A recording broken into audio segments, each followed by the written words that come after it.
अनिल परब यांनी या ठिकाणी स्वतःची तुलना छत्रपती संभाजी महाराजांशी केलेली आहे।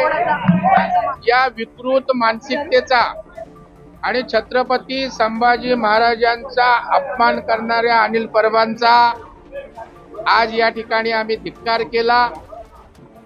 कारण काल सभागृहामध्ये अनिल परब यांनी छत्रपती संभाजी महाराजांचा धर्म बदलण्यासाठी छळ झाला आणि माझा पक्ष बदलण्यासाठी छळ होतोय आणि असं असताना छत्रपती संभाजी महाराजांशी तुमची तुलना होते। हे रेकॉर्डवर त्या ठिकाणी बोलू का?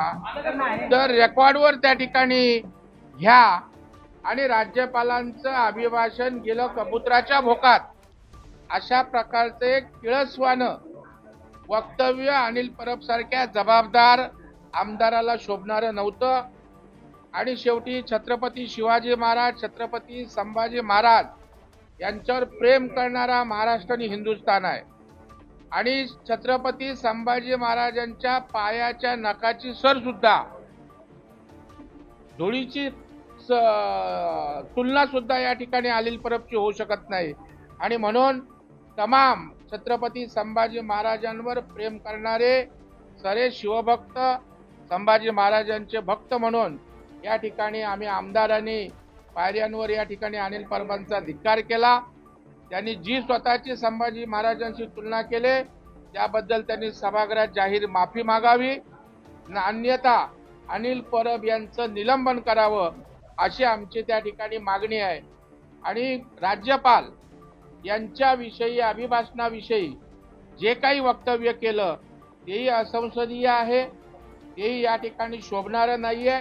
त्या संदर्भात त्यांनी सभागृहात त्या ठिकाणी दिलगिरी व्यक्त करावी, माफी मागावी, अन्यथा अनिल परब यांना त्या ठिकाणी सळो की पळो केल्याशिवाय आम्ही राहणार नाही।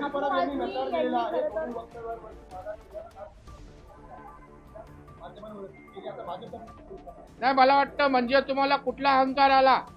छत्रपती संभाजी महाराजांपेक्षा आपल्याला मोठे समजता का?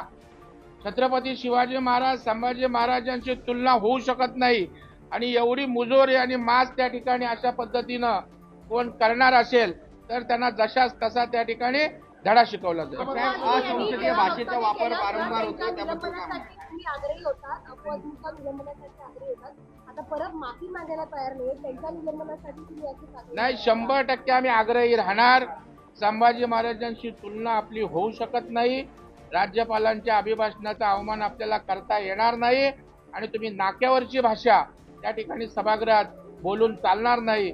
आणि शेवटी सभागृह वरिष्ठांचं सभागृह आहे, या सभागृहाकडे महाराष्ट्राचं लक्ष लागलेलं असतं आणि महाराष्ट्रामध्ये अनिल परबांच्या विरोधात एक प्रचंड संतापाची लाट उसळली आणि म्हणून छत्रपती संभाजी महाराजांचे पाईक म्हणून या ठिकाणी आम्ही पायऱ्यांवर आंदोलन केलं। जितेंद्र आव्हाड यांचं देखील असं स्टेटमेंट होतं, औरंगजेब छत्रपतींना कोणी विचारलं